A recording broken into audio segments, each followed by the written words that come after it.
Hello student, आज हम पढ़ेंगे अध्याय 3 विद्युत धारा। आज का टॉपिक है आंतरिक प्रतिरोध का विद्युत वाहक बल, विभवांतर एवं प्रवाही धारा से संबंध। गणितीय सूत्र के रूप में इसको प्रूव करेंगे। Small r equal to capital R bracket E upon V minus 1।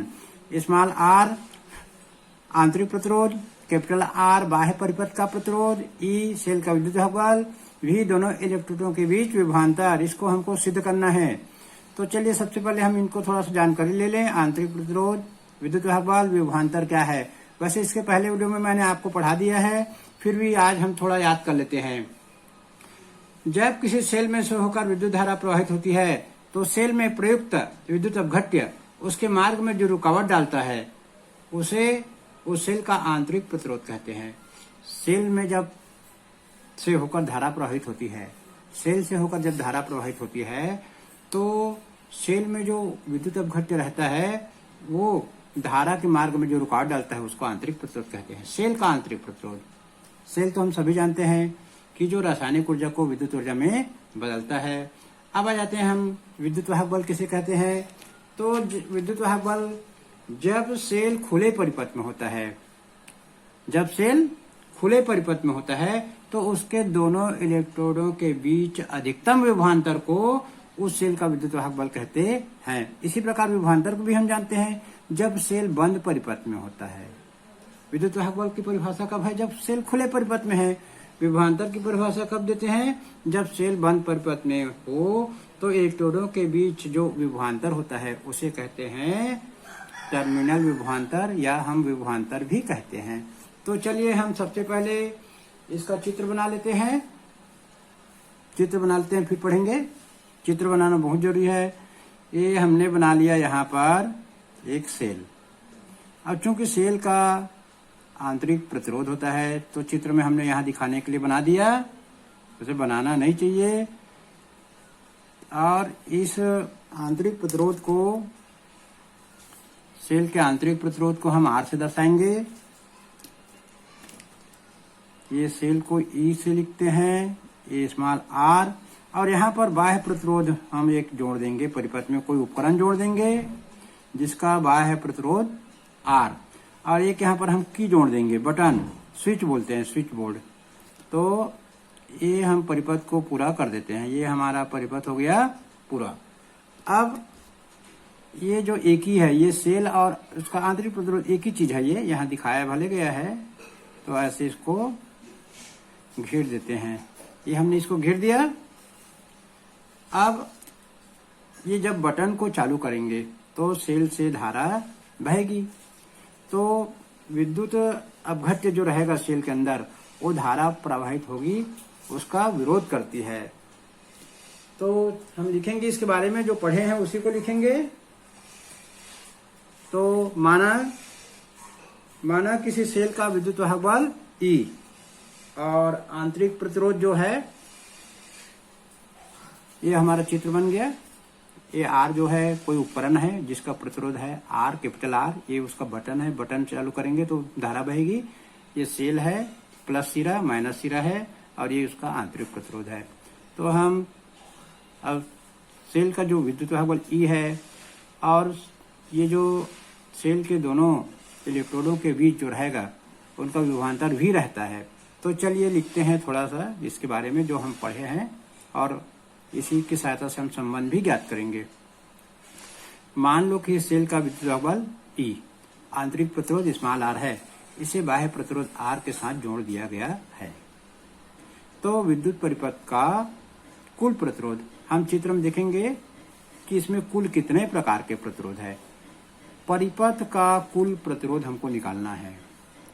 विद्युत परिपथ का कुल प्रतिरोध हमको निकालना है। तो चित्र में देखें, प्रतिरोध तो दो प्रकार का है, कैपिटल R और स्मॉल r। तो यहाँ हम लिख देंगे परिपथ का कुल प्रतिरोध capital R plus small r, ऐसे लिख देंगे। अब हम ओम के नियम से परिपथ में बहने वाली धारा, परिपथ में बहने वाली धारा को I से दर्शाते हैं। तो इसका सूत्र है, क्या सूत्र है? परिपथ का कुल विद्युत वाहक बल, कुल विद्युत वाहक बल ओम के नियम से परिपथ में बहने वाली धारा I बराबर कुल विद्युत वाहक बल बटे कुल प्रतिरोध।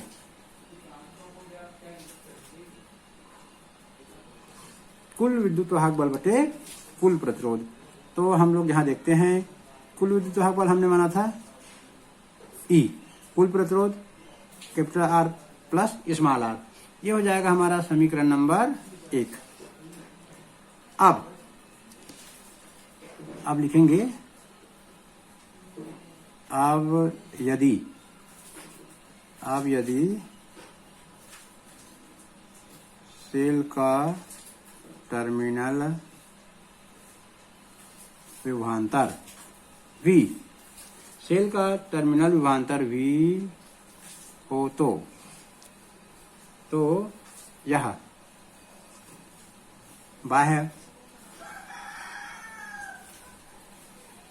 बाह्य प्रतिरोध R के सिरों के बीच, यदि सेल का टर्मिनल विभवांतर भी हो तो यह बाह्य प्रतिरोध R के सिरों के बीच, बाह्य प्रतिरोध R के सिरों के बीच विभवांतर के बराबर होगा। यदि हम मान लेते हैं कि सेल में दो इलेक्ट्रोड हैं, तो उनका टर्मिनल विभवांतर कितना होगा? कैपिटल V होगा। टर्मिनल विभवांतर का मतलब ये होता है कि जब सेल बंद परिपथ में है और उससे हम धारा ले रहे हैं तो उनके दोनों इलेक्ट्रोडों के बीच विभवांतर भी किसके बराबर होता है? बाह्य प्रतिरोध R के सिरों के बीच विभवांतर के बराबर होता है। के बीच के विभवांतर के बराबर होगा। जब यदि सेल का टर्मिनल विभवांतर कैपिटल V हो तो यह बाह्य प्रतिरोध R के सिरों के बीच विभवांतर V के बराबर होगा। तब ओम के नियम से लिखेंगे। इसके बाद हम लिखेंगे ओम के नियम से लिखेंगे।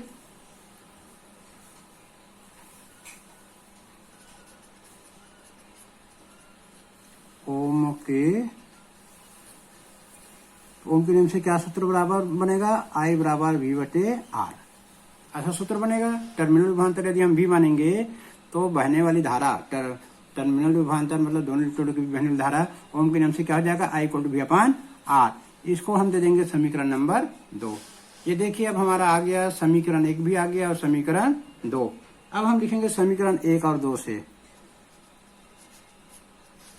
समीकरण 1 और 2 से मैं यहां से समीकरण 2 से I का मान समीकरण 1 में जाके यहां पर रख दूंगा। चलिए रखते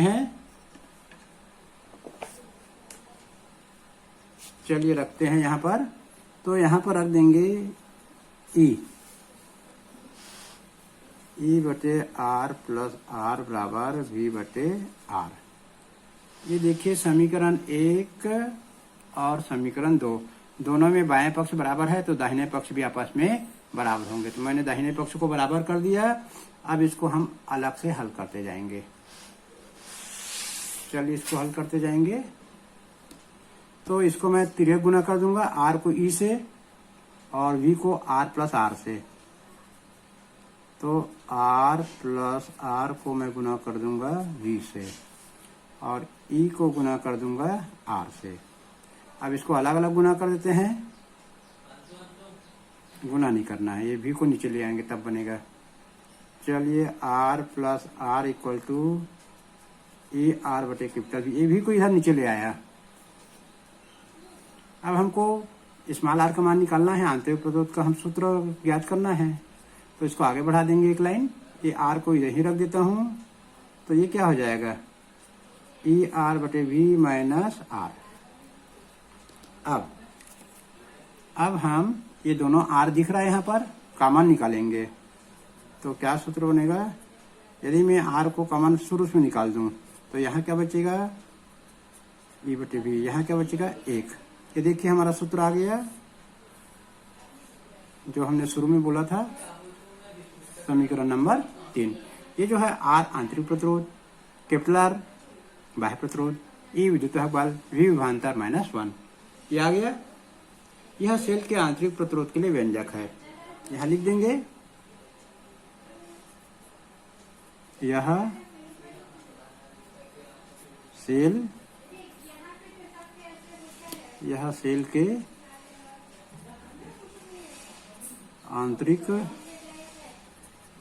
प्रतिरोध का, यह सेल के आंतरिक प्रतिरोध का व्यंजक है।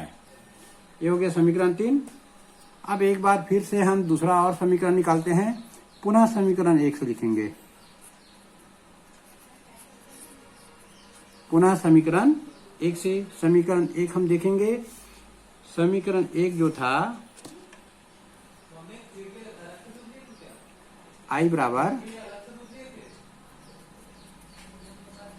E/R प्लस R था समीकरण 1। अब इसके सहायता से हम लोग इसको आगे बढ़ाएंगे थोड़ा, तो इसको हल कर देंगे। तो ये R प्लस R को I से गुना कर दूंगा, E को अलग रख दूंगा, तो ये हो जाएगा E बराबर I into R plus R। इसको आपस में गुना कर दूंगा, I capital R plus I small R। ये आ गया हमारा, ये आ गया हमारा समीकरण 4 आ गया। अब हम समीकरण 2 में माने थे, हमने समीकरण 2 में माना था, क्या माना था? समीकरण 2 से ओम के नियम से माने थे। क्या माने थे? I बराबर V/R, ये हमने माना था। तो इसको हम V के लिए हल करेंगे, इसको हम V के लिए हल करेंगे तो V बराबर हो जाएगा IR। यह हो गया, V के लिए हल करें ओम के नियम को। V को IR हम समीकरण 4 में रख देंगे। समीकरण 4 में हम यहाँ रख देंगे। समीकरण 4 में रखने पर, समीकरण 4 में रखने पर वैसे हम 3 तक बनाएंगे तो भी पूरा नंबर मिलेगा। लेकिन यदि आ जाता है भाई कि कुछ और सिद्ध करो, तो हल कर रहे हैं आगे, चलिए। तो 4 में रख देंगे। ई बराबर IR की जगह हम V रख देंगे, V plus I small R। इसको V के लिए हल करें इसी समीकरण को, तो V इक्वल टू क्या हो जाएगा? E minus IR। ये हमारा आ गया समीकरण नंबर 5 आ गया। समीकरण 5 आ गया। ये जो है विभवांतर, विद्युत बल, आंतरिक प्रतिरोध और धारा में संबंध है। ये जो संबंध है यहां लिखेंगे। यह आंतरिक प्रतिरोध, विद्युत बल, विभवांतर व धारा में संबंध है।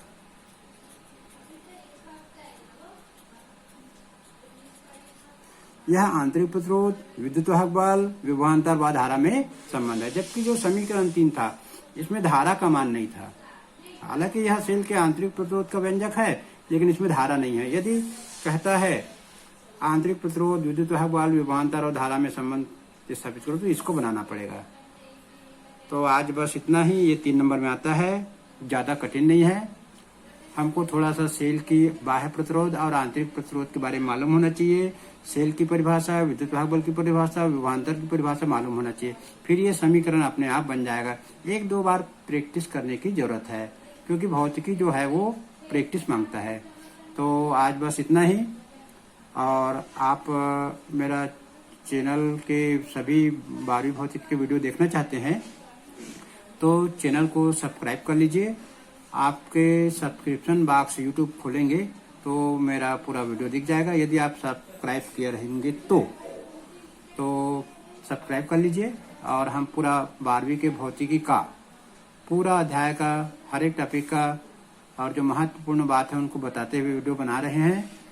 और क्वेश्चन पेपर, प्रश्नों उत्तर सहित भी परीक्षा के 2 महीने पहले बनाएंगे। तो सब्सक्राइब कर लीजिए ताकि आपको परेशानी ना हो और मेरा भी हौसला बढ़ जाएगा। धन्यवाद।